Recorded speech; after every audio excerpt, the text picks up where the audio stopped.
লন্ডনে বৈশাখী মেলার সাথে মিল রেখে ২০ মে রবিবার স্পেনের বার্সেলোনার বাঙালি অধ্যুষিত সান্তা কলমায় প্রতি বছরের মতো এবারও অনুষ্ঠিত হয়েছে বৈশাখী মেলা ১৪১৯। আবহাওয়া কিছুটা খারাপ থাকা সত্ত্বেও মেলায় সমগ্র স্পেনের বাঙালিরা স্বতঃস্ফূর্তভাবে অংশগ্রহণ করেছে। দিনব্যাপী মেলায় সাংস্কৃতিক অনুষ্ঠানের পাশাপাশি ছিল বিভিন্ন ধরনের আয়োজন। সান্তা কলমা মেলার বিস্তারিত দেখুন আমাদের স্পেন প্রতিনিধি আফাদ জনির রিপোর্টে। চিরায়ত বাঙালির ঐতিহ্য ও লোকসংস্কৃতি বিকাশের অন্যতম উপলক্ষ বৈশাখী মেলা। কবিগুরু রবীন্দ্রনাথ ঠাকুরের উদ্যোগ ও স্পর্শে চৈত্র সংক্রান্তির মেলাই কালক্রমে পরিণত হয়েছে বাঙালির সার্বজনীন এ উৎসবে।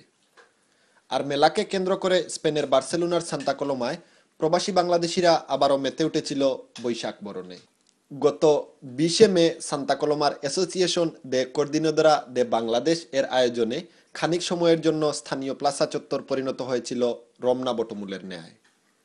মেলাতে শিশু কিশোর, যুবক যুবতী, নরনারীদের বৈশাখী সাজের পাশাপাশি দোকানিরা বসেন বিভিন্ন দেশীয় খাবারের পসরা নিয়ে। দুপুর থেকে রাত অবধি মঞ্চ দখলে থাকে স্থানীয় শিল্পীদের বিভিন্ন সাংস্কৃতিক পরিবেশনায়।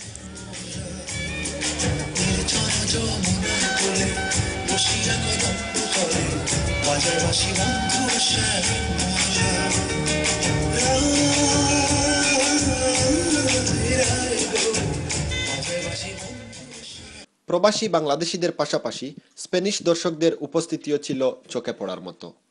মেলা উপভোগকারীরা এ আয়োজনে সামিল হতে পেরেছিলেন বেশ উৎফুল্ল। অনেক মজা করতেছে, এখানে অনেক লোকজন আছে, একদম পুরো বাংলাদেশের মতো লাগতেছে, খুবই এনজয় করতেছি। শুভেচ্ছা। আব্দুল হাকিমের পরিচালনায় পরিচিতি পর্বে উপস্থিতির মধ্যে বক্তব্য রাখেন বার্সেলোনায় নিযুক্ত বাংলাদেশের অনারারি কনসুলর রামন পেদ্রো, নুরিয়া পারলেন, হুমায়ুন বক্ত, আব্দুস সাত্তার, আবুল কালাম প্রমুখ। প্রবাসে বৈশাখী মেলা এখন কেবলই বাংলা সংস্কৃতিকে বরণ নয়, তা ভিনদেশীয়দের মাঝে আমাদের সংস্কৃতি বিকাশের এক অন্যতম মাধ্যম হয়ে উঠেছে। Afad Jony, channel 9, Barcelona, Spain. Bangladesh Udichi Shilpi Goshthi France শাখা বাংলা নববর্ষ